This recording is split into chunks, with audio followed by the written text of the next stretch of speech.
Well, we're back with a bit more of that American story. Now, I'm perfectly willing to admit that I'm prejudiced, but I honestly think that these dead people are much more alive than we might have thought. Might as well talk English on this show, even though we are going to talk about the Dutch. But let's get down to business. Last week we saw how, taking advantage of Spain's somewhat weakened condition, the impossibility in which she found herself to protect her American possessions, the English moved in.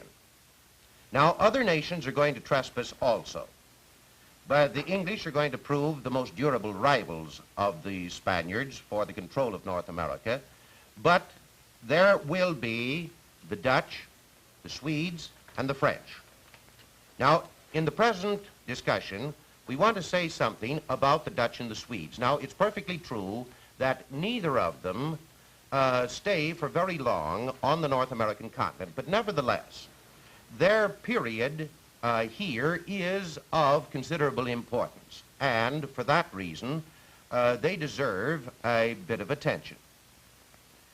Now, the story of the Dutch is one of the more fascinating, I think, in modern European history.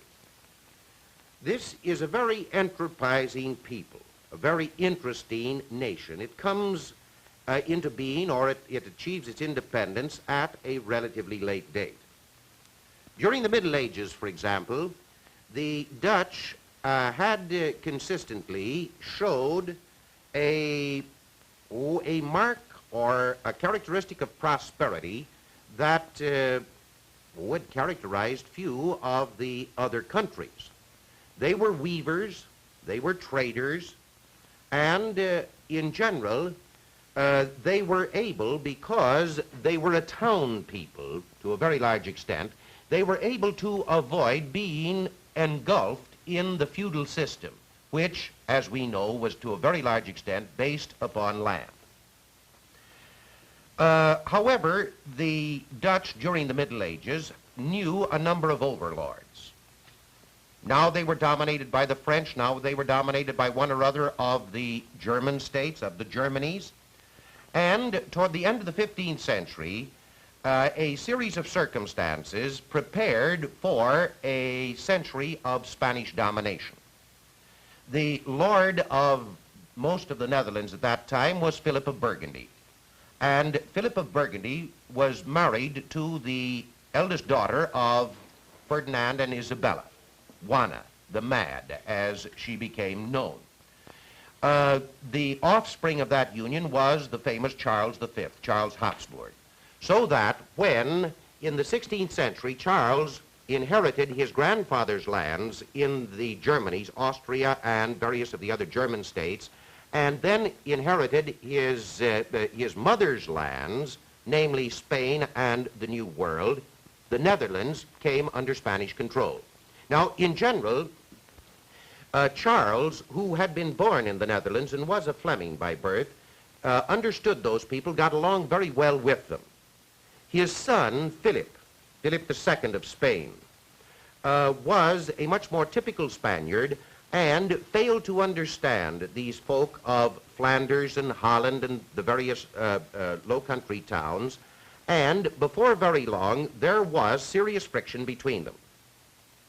Now, this friction was aggravated by certain of the other developments that had taken place in Europe earlier in the 16th century. As we know, toward the end of the first quarter of that 16th century, there were a great number of religious disagreements in Europe, which ultimately developed into a number of new, or the so-called Protestant Christianities. Now, at first, Lutheranism had quite an appeal to the folk of the Netherlands, but a little bit later, when the Calvinist interpretation of Christian revelation came along, these people found that it was much more palatable, it fitted in much more with their religious ambitions, their work ambitions too, and they became quite enthusiastic Calvinists. Now, as the second half of the century moves along, Philip of Spain more or less puts himself up as the champion of the Catholic position. And one of the first things that he does is to try to clear any Protestantism out of the dominions over which he has control. He doesn't have too much difficulty in doing it in the Italian possessions of the Crown of Spain or in Spain itself. But he does run head-on into a great deal of opposition among the Dutch. And in the 1570s, the Dutch decide that they can't do business with their monarch, and they revolt, and as a result of that revolution, become an independent nation. Now, almost as soon as they become an independent nation, they join hands with the enemies of Spain and set out to do her as much hurt as possible. Philip, on the other hand, in order to punish them for their revolt, since he has now become the king of Portugal as well as the king of Spain, closes the Portuguese ports to the Dutch. Now, this is very serious, because Dutch prosperity, to a very large extent, up to this time, had been built up on the weaving trade, on the fishing trade, and on the carrying trade. In other words, the Dutch had the ships, and they would pick up the goods and transport them from place to place. And they had built up a great deal of their prosperity in becoming the distributors of the goods which the Portuguese brought into Lisbon from the Indies of the East. The Dutch would take them and distribute them to Northern Europe. Now, the port of Lisbon was closed to them, and they had to fight for their prosperity.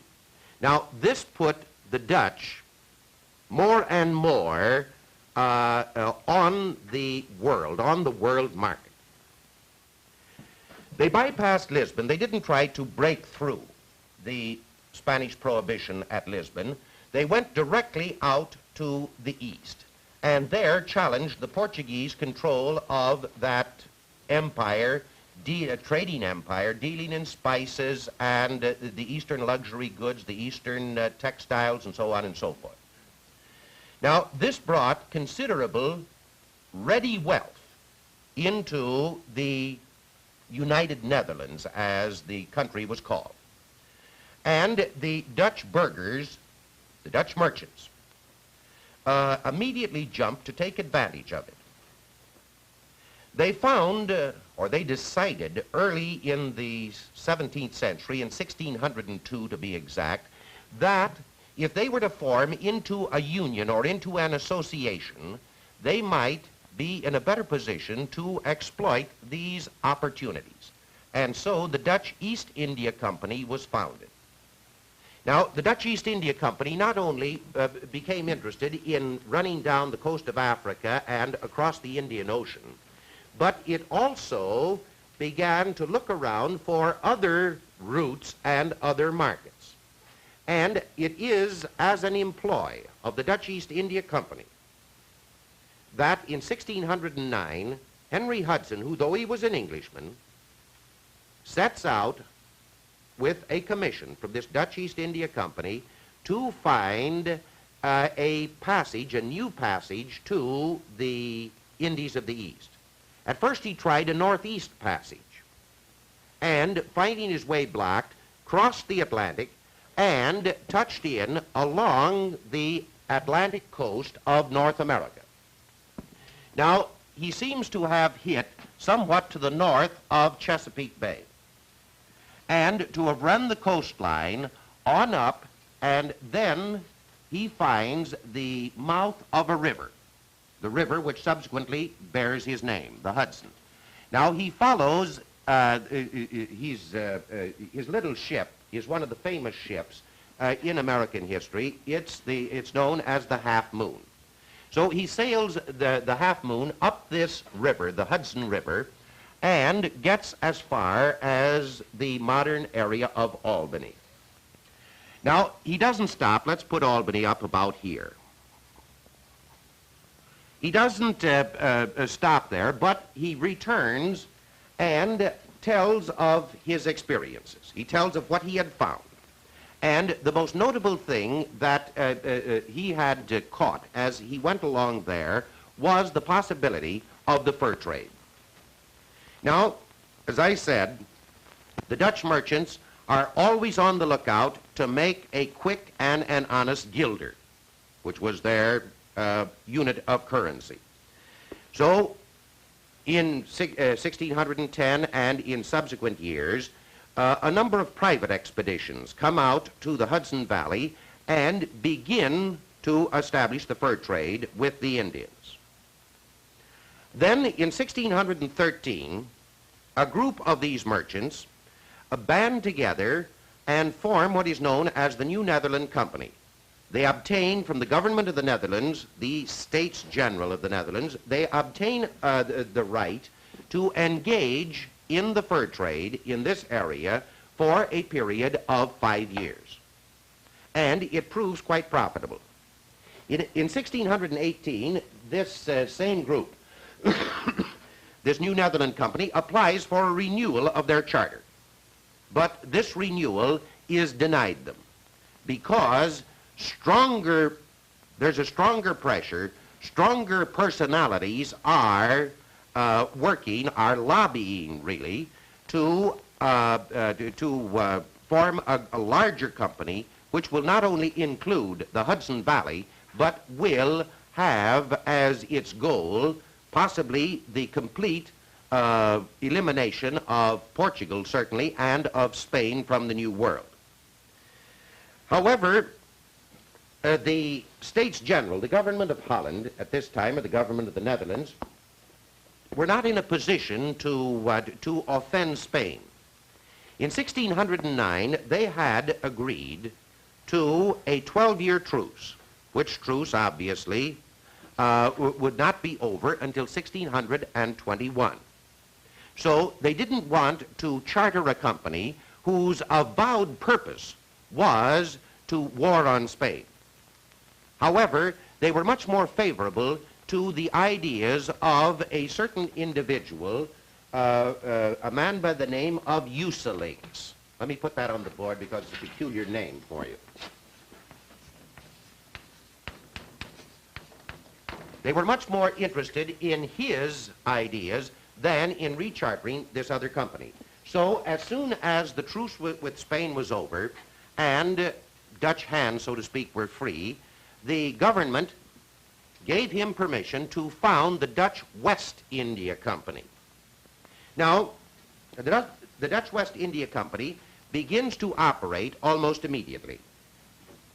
For example, within the next few years, the company sends out several expeditions, and these finally succeed in taking possession of the sugar plantation area of Brazil, the outer edge of the so-called bulge of Brazil.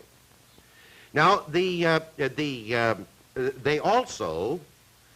company also sets up trading bases, smuggling bases in the Caribbean, of which the island of Curacao is the most important. Curacao, well, we haven't got it on this map. It lies off the coast of Venezuela. Curacao today is much more important as an island upon which a good deal of the Venezuelan oil is refined before being shipped out to the world. And then also the third area that the company was interested in was the Hudson Valley.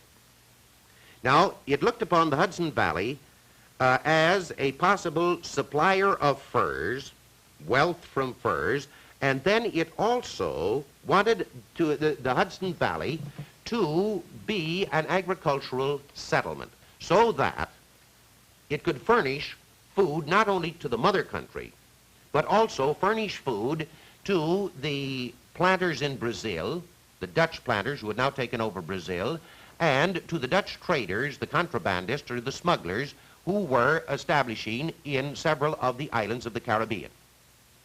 So therefore, the Hudson Valley is going to be a fur colony and an agricultural colony, at least on paper. Now, in 1623, the company sends out the first official group. See, up to that time, there had been small groups of Dutchmen up here at what they called Fort, this fort here on the Hudson at the mouth of the Mohawk, Orange. Then they had occupied at the mouth of the Hudson, Governor's Island. And then they had another post, Fort Nassau, down here in what is now New Jersey. This company group, when it comes out, decides to continue the two outpost settlements, Orange and Nassau, but shifts its center of activities at the mouth of the Hudson to Manhattan Island. And I think we all know the story of how the first governor, or the company governor, Peter Minuit, got together about 60 guilders worth, it might be about $24, $25 worth, of trinkets and gewgaws, looking glasses, beads, a few knives, a hatchet or two, and the Indians sold him Manhattan Island for that sum. Well, there's some people who think that we should give it back to the Indians, and others are very happy that he made the bargain. But at any rate, it was here that they decided to found the capital of the colony, which they called New Amsterdam. The whole colony, the whole Dutch enterprise in North America, is known as New Netherland, in the singular. Now, the Dutch enterprise, or the Dutch Empire here in North America, was going to prove ultimately a failure. It was going to last about 40 years. In 1664, the English would conquer it. But even though it's only a passing thing on the North American scene, it has its elements of importance. For example, one thing that the Dutch do is to open up the fur trade potential of this valley.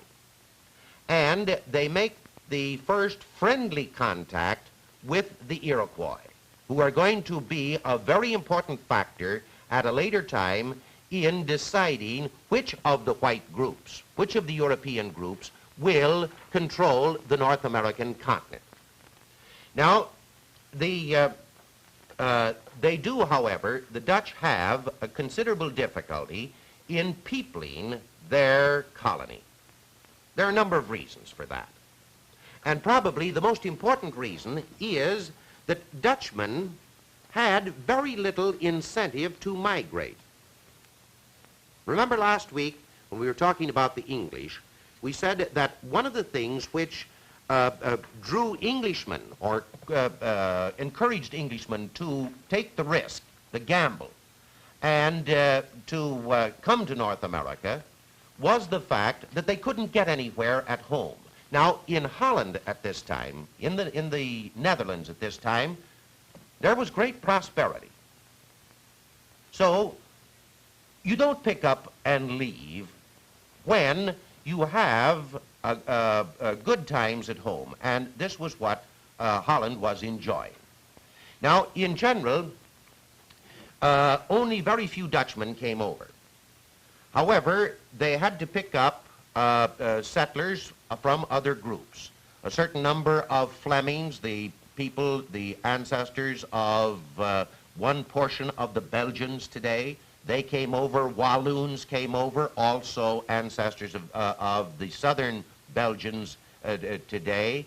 A certain number of Finns, people came in from some of the other areas.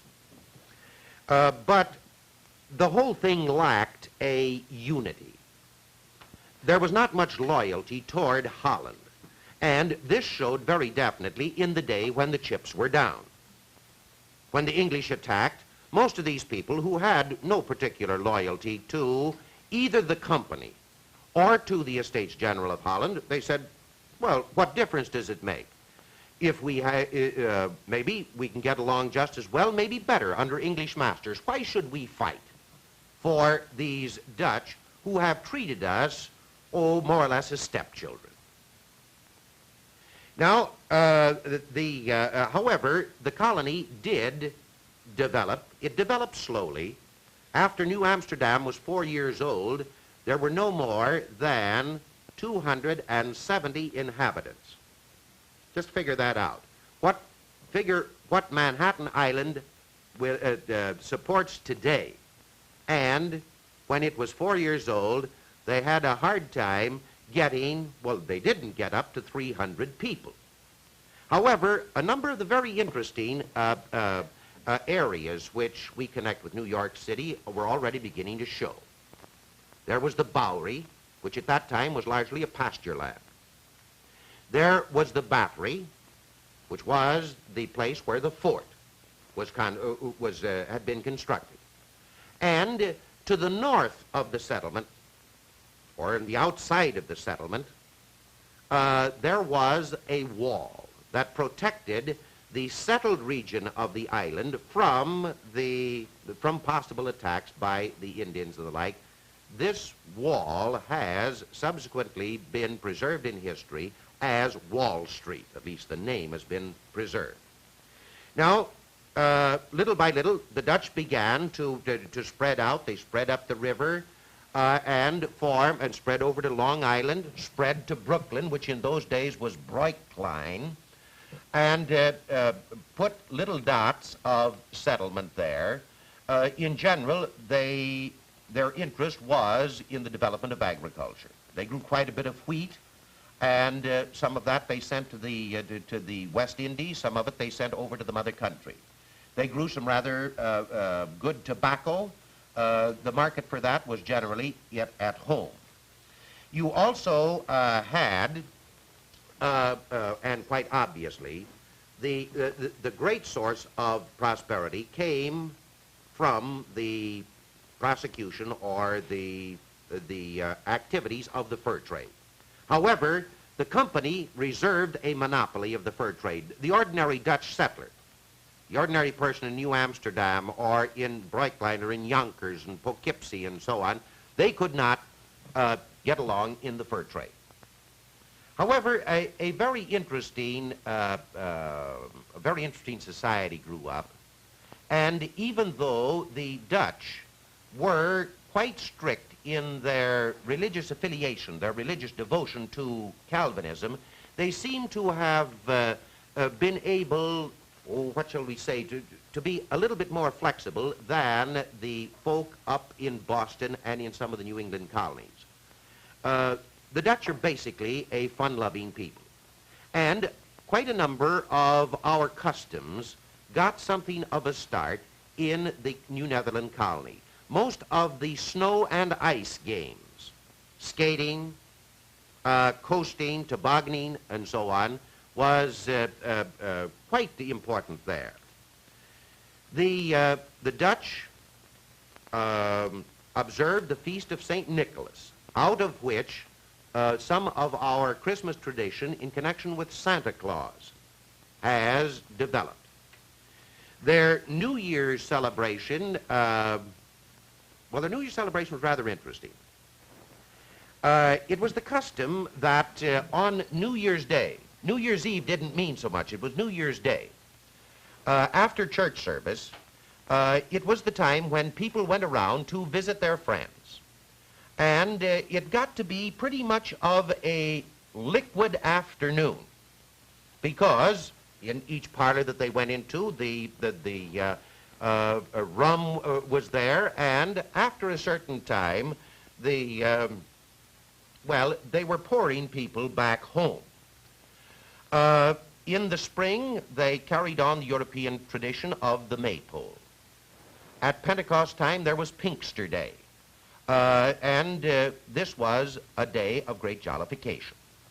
Then their annual fair, their annual market, the kermesse, and so on, they were a fun-loving people. Now, there's not much need of saying a great deal about the governors. Few of them few of them even deserve mention. We might just say that for a time, there was an acting governor by the name of Kroll, C-R-O-L. And it was he who introduced the fried cake, which becomes the cruller and the granddaddy of the American donut. The most capable of their governors was Peter Stuyvesant, the last of the governors. Stuyvesant had come up from the from the Caribbean, and it was his job to try to put some order in this colony. Now, they didn't like him particularly, but he was a good administrator. After he got a fair amount of order around New Amsterdam, he decided that his next job was to displace the Swedes. Now, the Swedes, from the late 30s forward, had been on the Delaware. They had established several small settlements along the Delaware, and they were trying to muscle into the fur trade, and the Dutch figured that they were in their way. So in 55, 1800 or 1655, the Swedes were displaced. The Swedes have one very colorful character as a governor during a period of 10 years, and this is a tremendous man, John Prince. He weighed something upwards of 300 pounds, and the Indians took one look at him and tabbed him big guts, and that he remained as long as he was around. But the Swedes are eliminated by the Dutch, and the Dutch are ultimately eliminated by the English, and the way is prepared for the emergence of the middle colonies: New York, Pennsylvania, New Jersey, and so on. Let's take a quick look at a couple things that you might be interested in reading.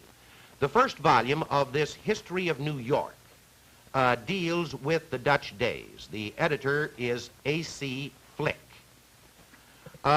There's a rather old book, rather chatty and pleasant, by Thomas Janvier, The Dutch Founding of New York.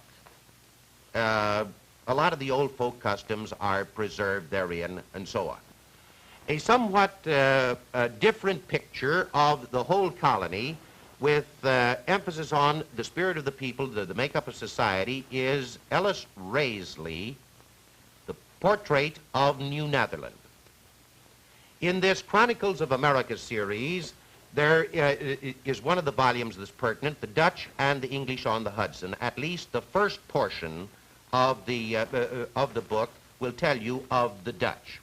Then, an account of the Dutch and the Swedes on the Delaware is Christopher Ward's book by that name, The Dutch and the Swedes on the Delaware. Now, we've caught the Dutch. They haven't stayed long. In our next, we'll catch the French. And the French are going to stay around much longer, even though they too ultimately will be eliminated. So until next week, don't work too hard.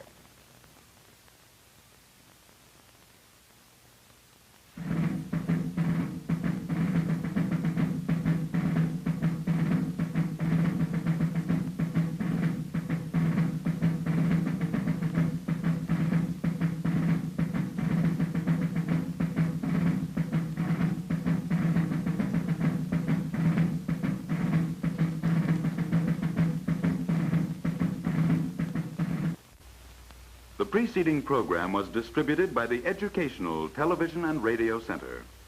This is National Educational Television.